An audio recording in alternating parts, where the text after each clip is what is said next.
कहते हैं कि जितना अधिक कोई जानता है उतना ही उसे ये एहसास होता है कि जानना उम, लगभग असंभव है। हाँ। ये एक कभी ना खत्म होने वाले रहस्य जैसा है।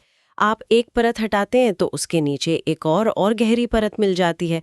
सूरज के पीछे का सूरज और उसके भी पीछे का सूरज। और शायद इसीलिए आज हमारे पास जो स्रोत हैं उनका मिशन सत्य को जानना है ही नहीं। अच्छा। उनका पूरा जोर इस बात पर है कि सत्य को जिया कैसे जाए। इन लेखों का निचोड़ यही है कि ज्ञान कोई ऐसी चीज नहीं है जिसे दिमाग में इकट्ठा किया जाए, बल्कि यह एक अनुभव है, एक होने की अवस्था है। बिल्कुल। तो आज की हमारी ये पड़ताल इसी होने की कला को समझने की कोशिश करेगी। हम इसे 3 हिस्सों में देखेंगे। जी। पहले हम समझेंगे कि अहंकार और डर के बीच क्या रिश्ता है और शांति से बैठने में हमें इतनी बेचैनी क्यों होती है। फिर हम एक बहुत ही आम मानवीय अनुभव पर बात करेंगे, गलतियां और अपराध बोध। और यहाँ एक मैं कहूँगा चौंकाने वाला तर्क दिया गया है कि अपराध बोध महसूस करना असल में एक जाल है। और अंत में हम प्रेम, रचनात्मकता और असुरक्षा के धागों को जोड़कर देखेंगे कि जीवन की असली खूबसूरती आखिर छिपी कहाँ है। तो चलिए इस पहेली को खोलना शुरू करते हैं। अहंकार और हमारे हर वक्त व्यस्त रहने की आदत से इन लेखों में एक बहुत ही दिलचस्प बात सामने आती है। वो ये कि हमारा अहंकार, हमारा मैं का जो भाव है, वो सिर्फ तनाव में ही जिंदा रह सकता है। हाँ। जब हम भागदौड़ कर रहे होते हैं, मीटिंग्स में होते हैं, सोशल मीडिया पर स्क्रॉल कर रहे होते हैं, तब अहंकार को बहुत अच्छा लगता है। उसे लगता है हाँ, मैं कुछ जरूरी कर रहा हूं। बिल्कुल। लेकिन जैसे ही हम 5 मिनट के लिए भी शांत बैठते हैं, एक अजीब सी बेचैनी होने लगती है। हाँ, ऐसा लगता है जैसे कुछ गलत हो रहा है, मुझे कुछ करना चाहिए। स्रोतों के मुताबिक ये असल में अहंकार का डर है। डर। उसे लगता है कि अगर आप रुक गए, शांत हो गए, तो वो मर जाएगा, क्योंकि शांति में करने वाला कोई नहीं होता, सिर्फ होना होता है, और ये उसके अस्तित्व के लिए खतरा है। यहाँ एक कमाल की तुलना की गई है जो इस बात को बहुत साफ कर देती है। हम आकाश हैं और अहंकार बस एक बादल है। हम खुद को बादल समझने की इतनी आदत डाल चुके हैं कि जब वो बिखरने लगता है तो हमें लगता है हम खत्म हो रहे हैं। बिल्कुल। जबकि सच्चाई तो ये है कि बादल के हटने से आकाश खत्म नहीं होता, बल्कि वो और भी ज्यादा साफ और भी विशाल दिखाई देता है। यहाँ आकर्षक बात यह है कि हम अहंकार नहीं हैं, हम उसे देखने वाले हैं। हाँ, हम उसे देखने वाले हैं, उसके साक्षी हैं। एक मिनट, जब ये स्रोत साक्षी होने की बात करते हैं तो इसका मतलब क्या सिर्फ देखना है? हाँ। क्या इसे ऐसे समझ सकते हैं कि जैसे हम कोई मूवी देख रहे हैं? हाँ, कह सकते हैं। हम उसे महसूस भी कर रहे हैं, हंस रहे हैं, रो रहे हैं, पर हमें कहीं ना कहीं ये पता होता है कि हम देखने वाले हैं, वो किरदार नहीं। ये एकदम सही तरीका है इसे समझने का। साक्षी होने का मतलब ठीक यही है, अपने विचारों, अपने डर, अपने अहंकार को वैसे ही देखना जैसे आप स्क्रीन पर किसी फिल्म को देखते हैं। अच्छा। आप उसमें शामिल नहीं हैं, आप बस देख रहे हैं, और जैसे ही आप ये दूरी बना लेते हैं, अहंकार की पकड़ ढीली पड़ जाती है। लेकिन ये कहना जितना आसान है, करना उतना ही मुश्किल। असल जिंदगी में जब डर हावी होता है तो वो मूवी का सीन नहीं लगता, बहुत असली लगता है। हाँ, वो तो है। क्या स्रोत इस पर कोई पहला कदम बताते हैं कि उस सहयोग ना करने की आदत कैसे डालें? हाँ, और तरीका बहुत ही व्यवहारिक है। इसके लिए कहानी का इस्तेमाल किया गया है। कहानी? डर एक मरा हुआ सांप है। सोचिए, रास्ते में एक रस्सी पड़ी है और अंधेरे में आप उसे सांप समझकर डर जाते हैं। डर असली है, दिल की धड़कन बढ़ जाती है, पसीना आ जाता है। बिल्कुल। लेकिन जैसे ही रोशनी होती है और आप देखते हैं कि वो सिर्फ एक रस्सी है, डर गायब हो जाता है। वाह! तो डर में अपनी कोई शक्ति नहीं है, शक्ति हमारा ही दिया हुआ भ्रम है। बिल्कुल। तो व्यवहारिक कदम यह है, जब भी डर लगे उसे स्वीकार करें, उससे लड़े मत, उसे दबाएं मत, बस ध्यान दें कि हाँ, डर महसूस हो रहा है। उसे एक वैज्ञानिक की तरह देखें। अच्छा, तो ये है डर की भावना, पेट में ऐसा महसूस होता है, सांसें ऐसी चलती हैं। जैसे ही आप उसे देखने लगते हैं, आप उसे सहयोग करना बंद कर देते हैं। आप उसे अपनी ऊर्जा देना बंद कर देते हैं। सही कहा। और बिना आपकी ऊर्जा के वो मरा हुआ सांप बस एक रस्सी बनकर रह जाता है। ये एक महत्वपूर्ण सवाल खड़ा करता है, क्या डर वाकई कोई बाहरी चीज है या ये हमारे भीतर एक चुनाव है? तो ये जो डर है, खासकर कुछ गलत कर देने का डर, यही हमें अक्सर कोई भी नया कदम उठाने से रोकता है। हाँ, बिल्कुल। लेकिन यहाँ से बात एक बिल्कुल ही अप्रत्याशित मोड़ लेती है। हम सब यही मानकर चलते हैं कि गलतियाँ बुरी होती हैं और हमें उनसे बचना चाहिए, पर इन स्रोतों का तर्क इसके ठीक उल्टा है। हाँ, ये शायद हमारे पूरे स्कूलिंग सिस्टम के खिलाफ जाता है। यहाँ तर्क ये दिया गया है कि गलतियां करना ना सिर्फ ठीक है बल्कि जरूरी है। जरूरी? हाँ, ये हमें इंसान बनाए रखता है। पूर्णता या परफेक्शन की जो मांग है वो अमानवीय है, वो मशीनों का काम है। सिर्फ मशीनें गलतियां नहीं करती। एक इंसान जो जी रहा है, सीख रहा है, वो गलतियां करेगा ही। पर जब हम गलती करते हैं तो हमारा पहला रिएक्शन होता है खुद को कोसना, अपराध बोध या गिल्ट महसूस करना। और मुझे लगता है हम सब ने ये अनुभव किया है। और यहीं पर सबसे बड़ा जाल है। इन लेखों में ये बहुत साफ तौर पर समझाया गया है कि अपराध बोध महसूस करना उसी गलती को बार बार दोहराने का एक पक्का तरीका है। ये तो बहुत अजीब बात है। लेकिन इसकी साइकोलॉजी समझिए। जब आप अपराध बोध पर ध्यान केंद्रित करते हैं तो आपका सारा ध्यान मैं कितना बुरा हूं इस पर चला जाता है, ना कि ये गलती क्यों और कैसे हुई इस पर।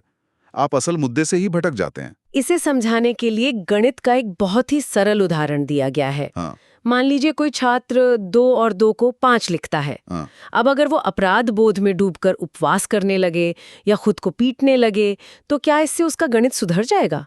ये तो बेतुका है। बिल्कुल बेतुका है। सही तरीका क्या होगा?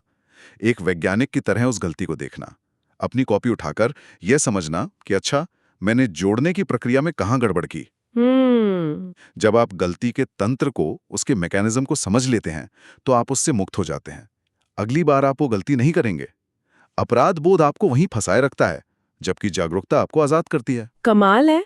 स्रोत तो यहाँ तक कहते हैं कि हर दिन एक नई गलती करने की कोशिश करो, पुरानी वाली नहीं, कोई नई। हाँ, हालांकि इसका मतलब ये नहीं कि कल आप जाकर अपने बॉस की कार को ठोक दें और कहें कि मैं तो बस सीख रहा था। नहीं नहीं। यहाँ गलती का मतलब है कुछ नया आजमाना, अपने कंफर्ट जोन से बाहर निकलना, जिसमें फेल होने का रिस्क हो। हर नई गलती इस बात का सबूत है कि आप कुछ नया सीख रहे हैं, आप आगे बढ़ रहे हैं। तो इस सब का मतलब क्या है? क्या सीखने का मतलब गलतियों से बचना है या उन्हें पूरी जागरूकता और एक तरह के आनंद के साथ गले लगाना है? यह खुद को माफ करने और सीखने की जो कला है, उसका सबसे बड़ा इम्तिहान शायद हमारे रिश्तों में होता है। बिल्कुल। और यहीं पर प्रेम की बात आती है, जिसे इन लेखों में देवताओं का मार्ग कहा गया है। देवताओं का मार्ग? हाँ, ये अहंकार के मार्ग से बिल्कुल उल्टा है। अहंकार सुरक्षा खोजता है, प्रेम असुरक्षा में जीता है। ये बात थोड़ी और समझने वाली है। हम तो हमेशा रिश्तों में सुरक्षा, स्टेबिलिटी चाहते हैं, पर यहाँ कहा जा रहा है कि प्रेम की सुंदरता ही उसकी असुरक्षा में है। इसे एक गुलाब के फूल के उदाहरण से समझाया गया है। एक गुलाब का फूल इतना सुंदर और जीवंत क्यों लगता है? क्यों? क्योंकि वो हर पल खतरे में है। तेज हवा चल सकती है, कोई जानवर उसे खा सकता है, शाम तक वो मुरझा जाएगा। यही खतरा, यही क्षणभंगुरता उसे इतना कीमती बनाती है। अच्छा। अगर आप उसे सुरक्षित कर दें, उसे प्लास्टिक का बना दें, तो वो हमेशा रहेगा, पर उसकी सुंदरता, उसकी जान चली जाएगी। वाह! तो क्या इसका मतलब ये है कि जब हम रिश्तों में बहुत ज्यादा सुरक्षा खोजने लगते हैं, तो हम अनजाने में उसे एक प्लास्टिक के फूल जैसा बना रहे होते हैं? एक तरह से देखें तो हाँ, सुरक्षा की खोज ही सांसारिक होना है और असुरक्षा में जीने का साहस ही आध्यात्मिक होना है। इसका मतलब है जीवन को उसकी समग्रता में स्वीकार करना, जिसमें सुख के साथ दुख, जन्म के साथ मृत्यु और प्रेम के साथ नफरत भी शामिल है। ये दोनों एक ही सिक्के के 2 पहलू हैं। बिल्कुल। एक ही सांस के 2 हिस्से, एक अंदर आती है, दूसरी बाहर जाती है। आप एक को चुनकर दूसरे को नहीं छोड़ सकते। यह सुनने में बहुत क्रांतिकारी लगता है, लेकिन क्या ये थोड़ा स्वार्थी नहीं है, खासकर जब रिश्तों की बात आती है? यहाँ एक विचार ये भी है कि एक रिश्ता तभी तक नैतिक है जब तक वो खुशी पैदा करता है। जिस पल वो जहर घोलने लगे, उसमें बने रहना अनैतिक है। समाज तो हमें सिखाता है कि रिश्तों में त्याग और समझौता जरूरी है। ये सवाल बहुत जरूरी है। क्या ये नजरिया रिश्तों को बहुत यूज एंड थ्रो नहीं बना देता? और स्रोतों का तर्क ये है कि जिसे हम त्याग या समझौता कहते हैं, वो अक्सर एक दूसरे को धीरे धीरे खत्म करना होता है। अगर 2 लोग साथ में रहकर दुखी हैं, तो वे न सिर्फ खुद को नष्ट कर रहे हैं, बल्कि एक दूसरे को भी। तो यह सबसे बड़ी हिंसा है। बिल्कुल। यहाँ खुशी का मतलब सिर्फ मौज मस्ती नहीं है, बल्कि विकास, स्वतंत्रता और एक दूसरे के लिए सम्मान है। स्वतंत्रता, इस पर बहुत जोर दिया गया है। एक नदी का उदाहरण है जिसे बहने के लिए 2 अलग-अलग किनारों की जरूरत होती है। हाँ। अगर किनारे एक दूसरे में मिल जाएं, तो नदी खो जाएगी, एक कीचड़ वाला तालाब बन जाएगी। ठीक यही बात है।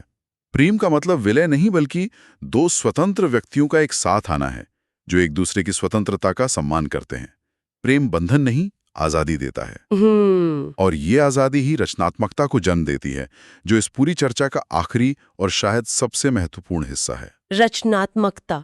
इन लेखों में कहा गया है कि हर बच्चा एक कलाकार पैदा होता है, कोई कवि, कोई चित्रकार, कोई संगीतकार। हाँ। लेकिन धीरे धीरे हमारा समाज, हमारी शिक्षा प्रणाली उसकी इस रचनात्मकता को नष्ट कर देती है और उसे एक उपयोगी वस्तु, एक कर्मचारी बना देती है। हाँ, और यहाँ एक बहुत ही सुंदर दुनिया की कल्पना की गई है। एक ऐसी दुनिया जहाँ हर कोई अपने मन का काम कर रहा है, कोई नाच रहा है, कोई गा रहा है, कोई मूर्तियां बना रहा है। तर्क यह है कि ऐसी दुनिया में युद्ध और राजनीति के लिए जगह ही नहीं होगी। कौन लड़ेगा? किसके पास फुर्सत होगी? जब हर कोई सृजन के आनंद में डूबा होगा तो विनाश के बारे में कौन सोचेगा? वाह! मतलब अगर दुनिया में सब पेंटर और कवि होते तो सेनाओं की जरूरत ही नहीं पड़ती। शायद नहीं। ये तो एक पूरी तरह से अलग दुनिया की तस्वीर है। मुझे ताज्जुब हो रहा है कि हम रचनात्मकता को बस एक हॉबी या खाली समय का काम क्यों समझते हैं, जबकि ये स्रोत इसे समाज का, जीवन का आधार बता रहे हैं। क्योंकि हमारा समाज उपयोगिता पर आधारित है। एक कवि या चित्रकार की उपयोगिता क्या है? वो कोई प्रोडक्ट नहीं बना रहा, लेकिन वो आनंद बना रहा है, सौंदर्य बना रहा है। और इन स्रोतों के अनुसार जीवन का अंतिम लक्ष्य उपयोगी होना नहीं, बल्कि आनंदपूर्ण होना है। रचनात्मकता उस आनंद का सीधा रास्ता है। ये वाकई सोचने पर मजबूर करता है कि हमने अपनी जिंदगी में रचनात्मकता को कितनी जगह दी है। क्या हमने उसे बस एक कोने में डाल दिया है, एक साइड शो की तरह, या वो हमारे जीवन का केंद्र है? आज की इस गहरी पड़ताल में हमने अहंकार और डर के मुखौटे को हटाने से लेकर गलतियों को सीखने के सबसे बड़े अवसर के रूप में देखने तक की एक अविश्वसनीय यात्रा की। हमने ये समझा कि कैसे हमारा व्यस्त रहने का जुनून असल में हमारे अहंकार का एक रक्षा कवच है। हमने देखा कि कैसे अपराध बोध एक जाल है जो हमें सीखने से रोकता है, और कैसे प्रेम और रचनात्मकता हमें असुरक्षा की सुंदरता को स्वीकार करने में मदद कर सकते हैं। बिल्कुल। ये पूरी चर्चा तथ्यों को इकट्ठा करने के बारे में नहीं थी, बल्कि जीवन को देखने का एक नजरिया बदलने के बारे में थी, जानने से होने की तरफ एक कदम बढ़ाने के बारे में थी। और ये पूरी बातचीत एक सवाल पर आकर रुकती है, जो शायद हर सुनने वाले के लिए अलग होगा। अगर ज्ञान का असली लक्ष्य जानना नहीं बल्कि होना है, तो इस सब को सुनने के बाद अपने जीवन में होने की इस कला को उतारने के लिए पहला छोटा कदम क्या उठाया जा सकता है? क्या वो कदम अपने किसी डर को एक मरे हुए सांप की तरह देखने की कोशिश करना होगा? या अपनी अगली गलती पर खुद को कोसने के बजाय एक वैज्ञानिक की जिज्ञासा से उसे परखना होगा? या शायद अपने किसी करीबी रिश्ते में थोड़ी और स्वतंत्रता, थोड़ी और सांस लेने की जगह बनाने की एक छोटी सी कोशिश। चुनाव व्यक्तिगत है, लेकिन यात्रा शायद इन्हीं छोटे कदमों से शुरू होती है।